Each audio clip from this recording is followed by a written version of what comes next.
presented itself as a little bit of a challenge because you're trying to find something to do, right? And you want to connect with a kid and be serving. And what I really think that showed us was that God will use you in whatever capacity, right? It doesn't matter if there's 100 kids or 35 kids. You can find a way to help. You can pour into those kids. And that's really what we did. And we got creative. And I think that all these young people did a really good job. Where I really saw God show up this trip was his provision.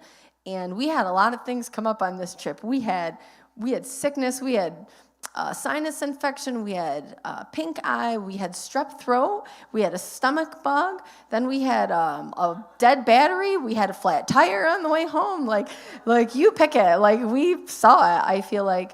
But in each and every one of those circumstances, like, God took great care of it. We found an urgent care. We found medicine. We, figured out how to change the tire, even though it took tools from multiple vehicles, I think, but by the time we got it done. But he showed up, and we moved forward, and we went on to the next thing. And I think it's just a great example of if God has called you to do something, he will make a way. It doesn't mean that there's not going to be challenges, right? But he'll provide. His provision will get you through, and you just have to walk in faith and keep moving forward. And I hope that's something these guys learned on this trip. So I really enjoyed it, and I appreciate you sending us. Good morning. I'm Cadence Audubon, and I would just like to start off by saying, Dad, I'm really sorry about the battery in the van. My bad. Yeah, and the lawnmower this week. I'm working on it. So I did serve in kids church, my bad. And we spent a lot of our time in the pool, and there's this one little girl, I would say she was going in the 5th grade, and her name was Ella, and she loved jumping into the pool and going underwater. The thing was, I did not know she was going under the water, so I'd be sitting there talking to her, and I'd look to my left, and I looked back, and she wasn't there, and I got so scared, and then I just looked down, and she was right there. I there was a good minute I was freaking out because I thought I lost the kid.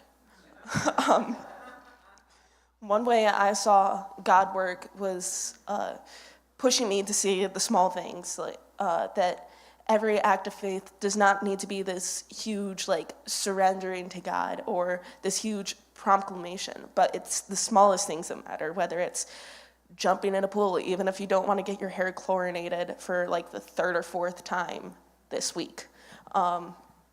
It's hanging out and making 50 balloon animals a day, mostly just for one kid because they keep popping it.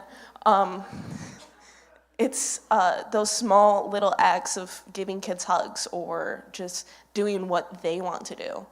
And I think that's what matters most. That's what they're going to remember. I hope they remember me, but I hope that they mostly remember the impact that Christ had on them through the summer program.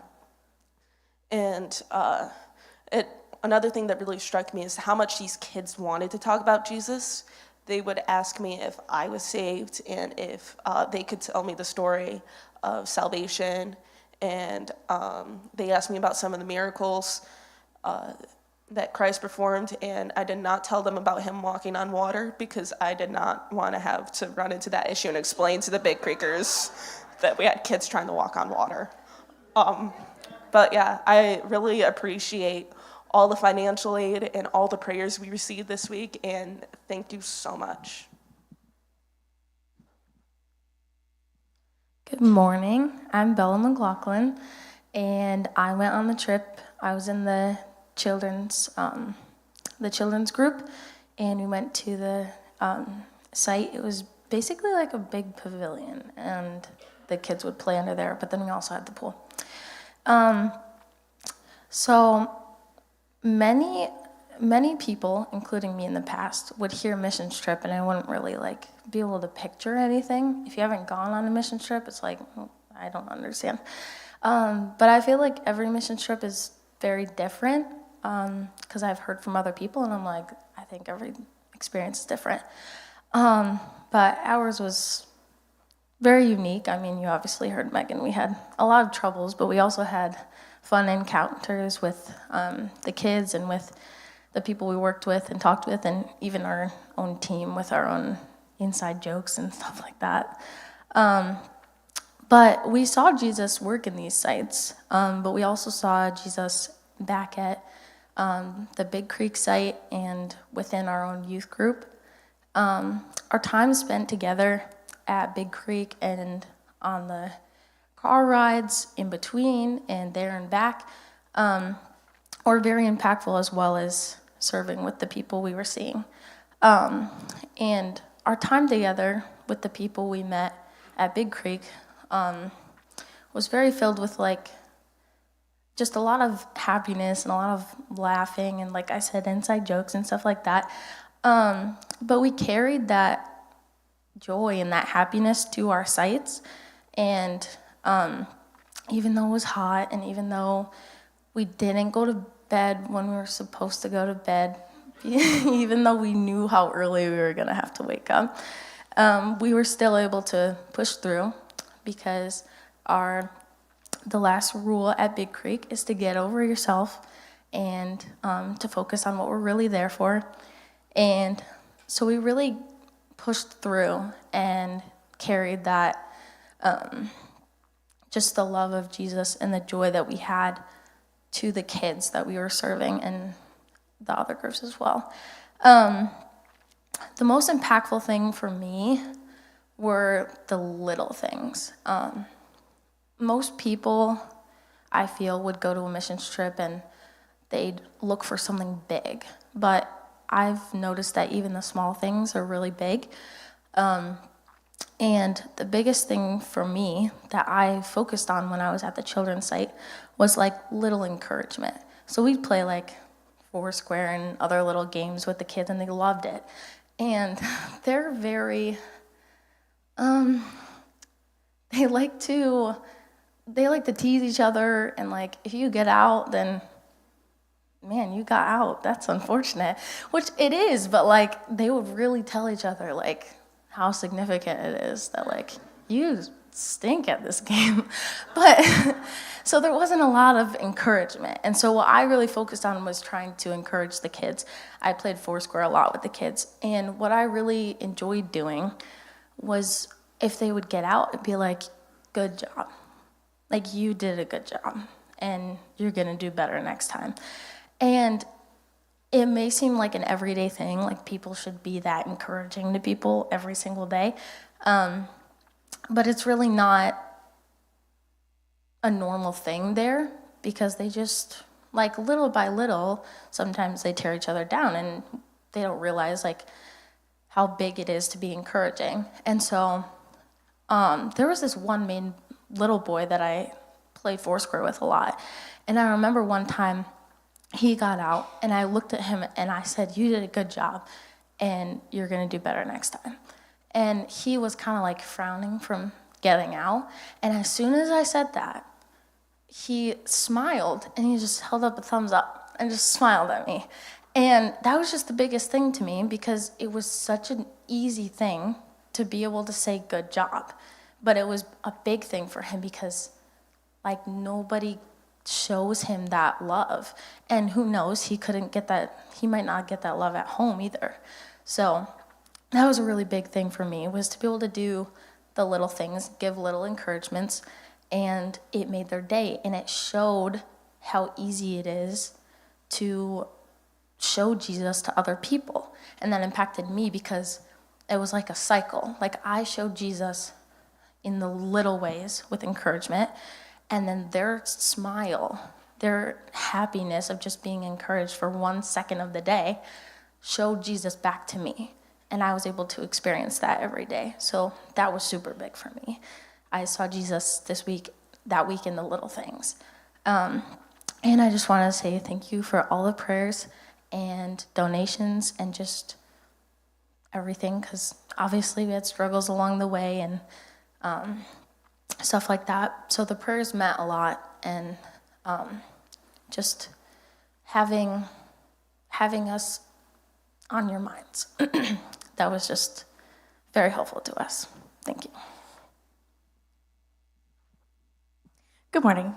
My name's Karis Burns. One second, let me pull up my notes. I just want to start by saying thank you for your financial support and your prayers. It meant a lot to us going on this trip. I was a part of the registration at the kids' day camp and the teens ministry, because kids aren't my thing. Just ask anybody. I definitely saw God working in my life. And one of the scriptures that really stuck with me while we were going on this trip was Proverbs 27. I kept coming back to it, and it talks about being humble and having honest friendships and being diligent while you work. And I think while being in the teens ministry, you really saw all of the friendships that they created, because it's like a youth group, but instead of them meeting like Sundays and Wednesdays nights, they met every day at the summer camp. And then most of them went to school together. And if they didn't go to school together, their cousins went to school together. But this trip really focused on being humble. And the verse that they use when you go to Big Creek is, get over thyself. I don't know where it was in the Bible, but I know it's in the Bible.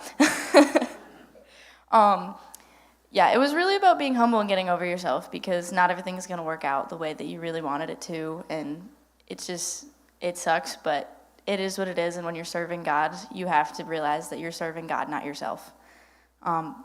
But I definitely felt working this way, and God was working in all the teens while I was there. And it really showed that if you show up and you care about somebody and you show that you care for the teens, they're going to share with you. And thankfully, God working in my life, being humble and working through these things on this trip, he showed it to the fact where all the teens within the first 3 days have come up to me, and they shared, if not a little bit of their testimony, almost all of their life story and their testimony. And a lot of the kids were like, how do I move forward with this? Who do I talk to? And I was like, well, I'm not staying, but the Big Creek staff is going to be here. And I was like, technically, we're not here to share with you everything about our lives. We're not here to be with us. We're here to share with you and be like, hey, we're leaving Jesus with you. It's going to suck if you just get stuck on the fact that everybody's showing up and then they just leave a week later. It kind of sucks. I don't want to open up to everybody.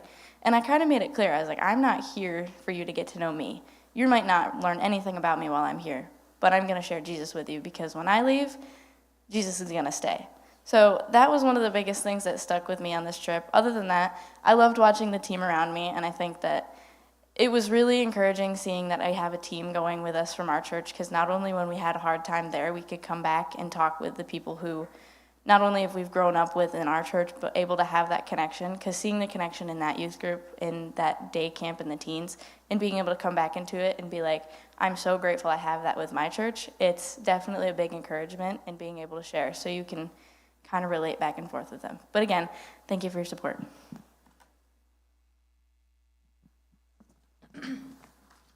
Hi, my name is Lily McLaughlin. I really enjoyed my time at Big Creek Missions this year, serving, learning, worshiping, and fellowshipping. The team that I went with was great, and I had so much fun. This year, I served in the children's ministry, so I got to spend time at a day camp with less fortunate kids that most likely have a broken home life.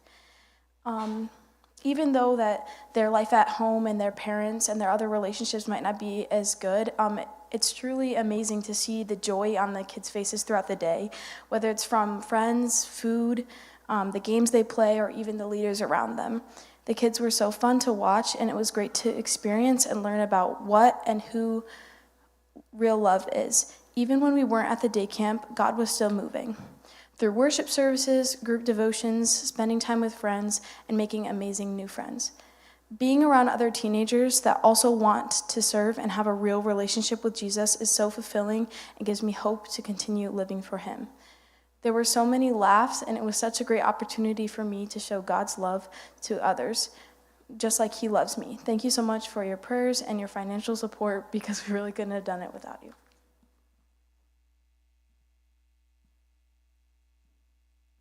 Hi, I'm Mari, and this year was my second time traveling to Big Creek and traveling for children's ministry again. This time our team was placed at a different day camp for the children, which had a pool like other people mentioned. It was really fun to join the kids during the swim time, to watch them enjoy an activity that may not always be like available for them at their homes. During the mission trip, one of my favorite parts was like the worship and the services. And one of the services that stuck out to me the most was the last night. The speaker, Kevin, shared that our past week of hard work shouldn't be focused on serving for only a week. It should be about making it real and showing God through our everyday life and like bringing the things that you learned at the mission trip back here to share with everybody. Thank you. I'm Faith, and this is the second time I've gone on the trip as well. And if you asked me 2 weeks before we left for the trip if I was going to Big Creek, I would have said no way. But thanks to Pastor Pete backing out again, and John nagging me, and God preparing the way with getting me time off work and such, I was able to go again as a chaperone, and it was a really good experience, getting to see the kids that really don't have much, and just pouring into their lives is really fulfilling in your life, and you're like, wow, these kids are happy even though they don't have much at all. One quote that I really remember from a little girl, she told me one day, I didn't even know what her name was, and she told me, I know God loves us because you're here. And just because we're sent to care for them and to love them for the week while we're there is so important, because they know that God is with them and will be with them for the rest of their life. It was also really great to work with the team that we had. We all got along really well and worked as a very good group. And I think it was a great trip overall, and definitely would recommend going again. Maybe not on 2 weeks' notice, but. Good morning. I'm Cody Reinbold. And I would say the way that God worked this week is just to give everyone joy. Like, we were getting, zero sleep. At least I was. I don't know about them, but I was going to bed at 1 or 2, waking up at 6, and every day we were always together and everyone was happy. I don't think there was ever a dull moment. The smiles, the laughter, we were always laughing this week with the inside jokes that we had. But I would say even the kids, God was working so hard that week. The kids there were almost always happy. I mean, I thought that with a day camp with a bunch of little kids, there was going to be a lot of tears and crying. And there was a few kids that would, but some of these kids were just happy no matter what. We're in the pool, and this kid would go under on accident, come up coughing. I thought he was going to choke on water, and he's still just smiling, as happy as can be. Just the kids that don't have a lot, they're just happy for what they have. It just shows how grateful we should be for all the things that we actually are given. But yeah, thank you.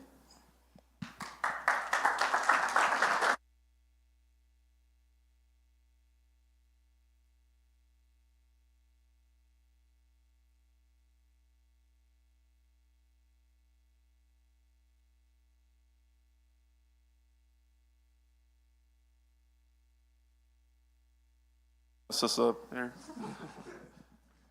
Oh, okay.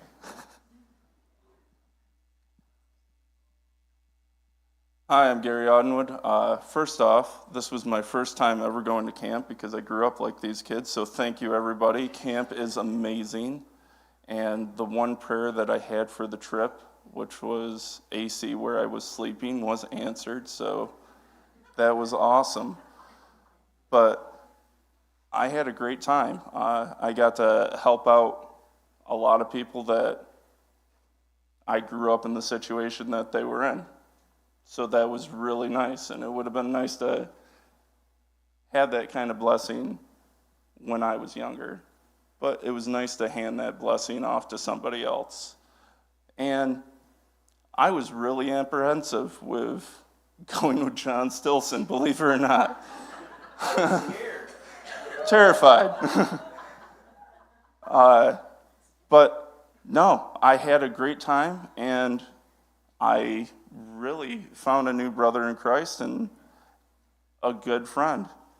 So, and just letting everybody know that Hayden Hubbard was stupid enough to prove to his dad that he could do construction and everything by himself. So he dug that grave. He has tools now.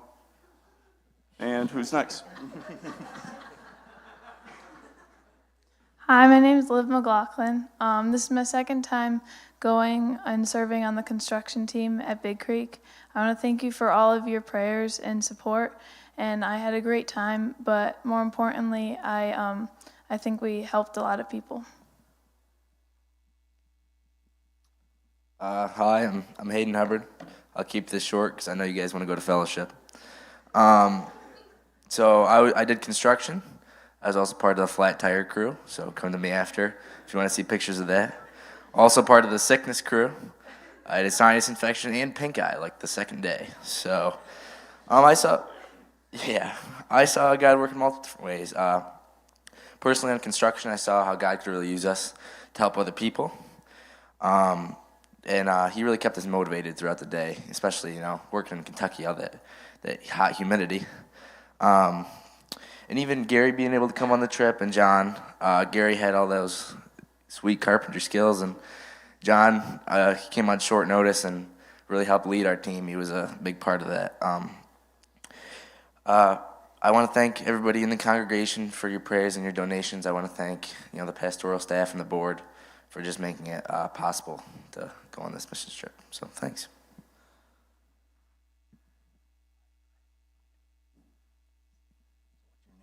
Colin Smith, All right, what did you do? construction. You want to tell any stories? No. I got to tell you, Colin taught me a new way to sweep. He was sweeping on one of our construction sites, and I'm like, where's the dustpan? And I looked, and he had it wedged against the wall. I thought, that's a good thought. He pushes all the dirt over there. The cracks in the floor were so big, by the time he got to the dustpan, there wasn't any dirt left. I'm like, man, I should try that. So, no, he was my right-hand, left-hand man. I turned around, there he was. He was definitely our tool getter. He did a good job. Thank you.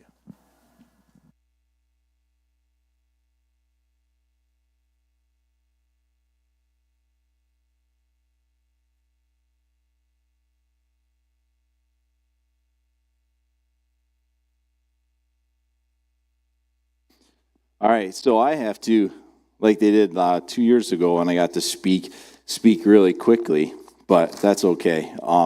First of all, I do want to thank you guys all for supporting us, for all your prayer. It was an honor to lead the team. We joked about Pastor Pete stepping down or moving out for the second time. The last time I filled in for him.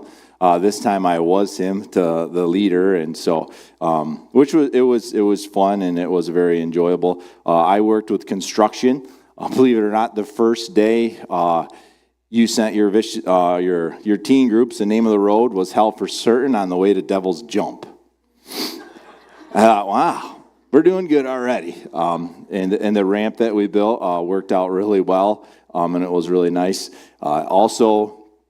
The next 4 days, we actually worked on a house that had caught on fire, and we were able to do the insulation and the sidewalls and all that. I got to spend a lot of time with the father of the house. He was an auto technician and a teacher, grandpa, and his name was John. Couldn't get any better than that.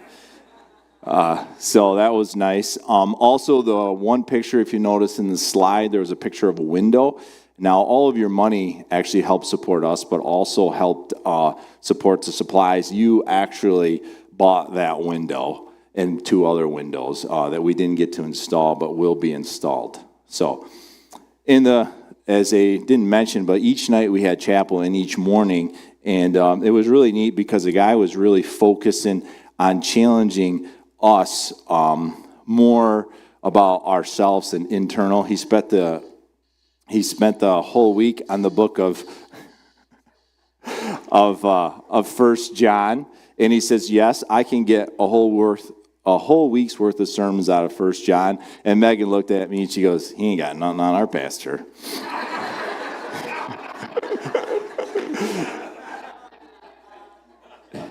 And so, and he did a really good job. Some of the challenges basically were like, were we acting like true followers of Jesus?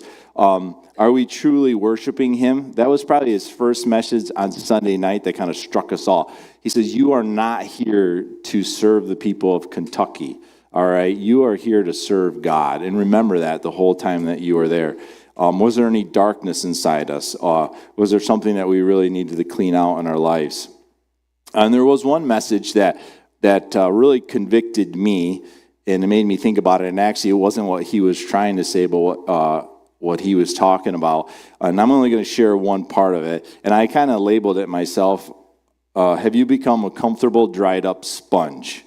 Now, I'm going to read from 1 John chapter 3, just verse 1. It says, "Behold, what manner of love the Father has bestowed on us, that we should be called children of God. Therefore, the world does not know us because it did not know him." And I'm going to just read it in a different translation. It says, "See what great love the Father has lavished on us, that we should be called children of God. And that is what we are. The reason the world does not know us is that it does not know him." And he was talking about lavishing and God just heaping his love on us and showering with it and pouring God's love on us. And I had to stop and think, I've been a Christian since I was 13 years old. And sometimes I think we forget about God's love and how God continues to love us no matter what, whether we're good, whether we're bad, whether we're happy, whether we're grumpy.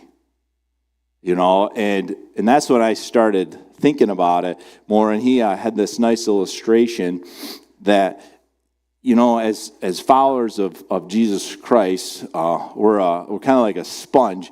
And as God's love just pours out on us more and more. Now, my sponge doesn't want to soak up water. We should change and we should absorb that, okay? And not only should we absorb that, we should actually also spread the love of Jesus on other people. It should be pouring out on us.